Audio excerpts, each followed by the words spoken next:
Of course, I have my own fair share of losses, but these are some of the beautiful trades I took this year.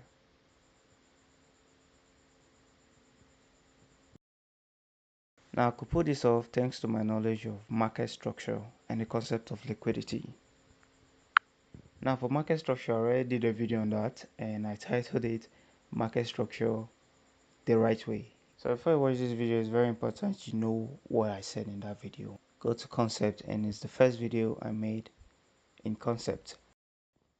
Now, if you have understood how to read market structure the right way, it's time to now understand the concept of liquidity.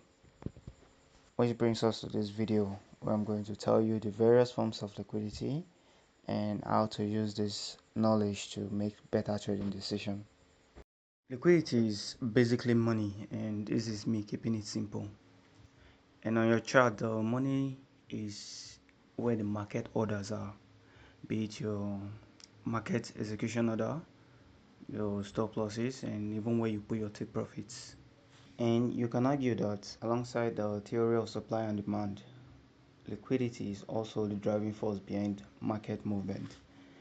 That is to say that market is drawn towards liquidity.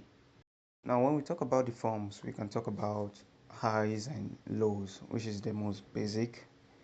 And we have trendline liquidity, equalize or equal lows. Now, the logic behind highs and lows being liquidity, and before I continue, let me just make it very clear that every high and every low you see on your chart is liquidity. Now, some highs or lows can be swept, creating a new low or a new high. Now, those newly formed highs and lows becomes liquidity themselves. Now, this is because when you make a market execution, when you enter a trade, most retail traders will put their stop losses below a high or below a low or above a high, depending if it's a buy setup or a sell setup. Now, this concentration of stop losses and take profits is the money, and that's the liquidity that the market is usually drawn to. Now, before we talk about how you can use this knowledge to better your trading, let's talk about the other forms of liquidity. The trendline liquidity. Below every bullish trend lines and above every bearish trend lines, there are resting liquidities. Because retail traders, trendline traders to be specific, will most likely put their stop losses below the trend line. Hence, this high concentration of stop losses below or above trend lines tends to draw the market. Now, you know not every break in a trend line is a signal for a reversal. Some might actually be a fake out, stop loss hunt, or liquidity sweep. Those three things means the same thing basically. In some cases, half of the trend line or a given portion of the trend line will be taken out before the major continuation, and in other cases, the entire liquidity of that trend line might be taken out before a continuation to the intended direction. Another form of liquidity are equalize and equal lows. Equalize, you might also call that resistance zones, and for equal lows, support zones. And the idea behind liquidity resting below all this is that retail traders, those who trade support and resistance, will most likely put their stop losses below that zone. Hence, a lot of liquidity will be resting below supports and above resistance. And you must have seen countless of times when the market will go below a support level, and not for a reversal, but just take out liquidity, hunt stops, and then continues to buy. Same for resistance. Market sometimes will go above resistance zone and then continue to drop after taking a lot of people out. Some retail traders will call that a fake out. Some will call it stop loss hunt.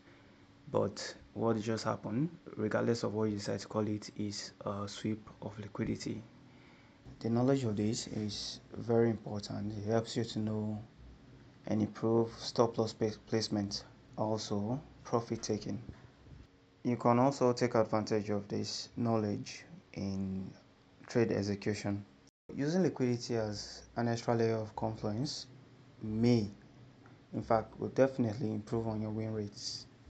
For example, if I have a point of interest for a buy setup, knowing that there is resting liquidity above that zone, that POI, is an extra layer of confluences.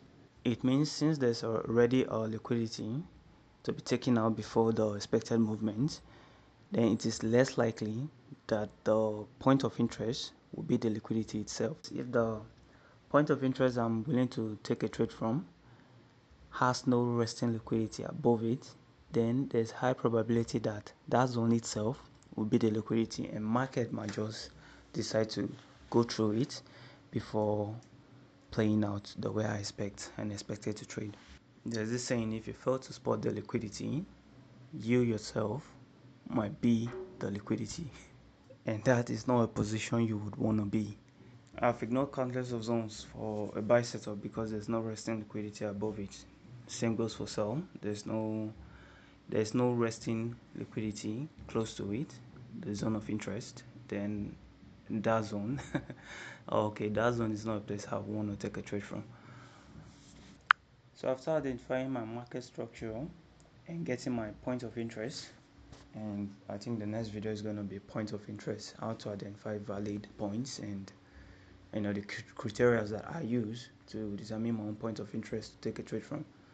So after my market structure is clear and I've gotten my point of interest, the next thing I want to see is a resting liquidity above or below the point of interest, and that is usually the last thing on my checklist before I take any trade from any point of interest.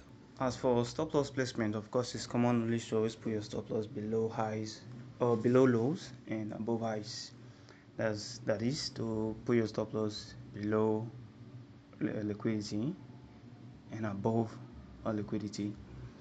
Now for profit taking, although I do have a fixed 1 to 3 risk to reward ratio way of taking my own profits, but some traders, however, find it ideal to put their take profits above or below recent high or lows, depending on the type of a trade you're about to execute. So if you're in an uptrend and you're in a trade and you're wondering where to take your profits, well, the recent high is ideal. That's the next drawn liquidity.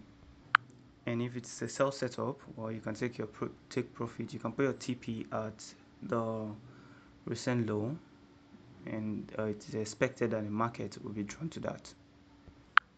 So to summarize, the knowledge of liquidity can help you in stop loss placement, take profit placement, and I think the most important one for me is as an extra layer of confluences in trade execution. I hope you found this video educating. Stay tuned for my next video on point of interest and other block.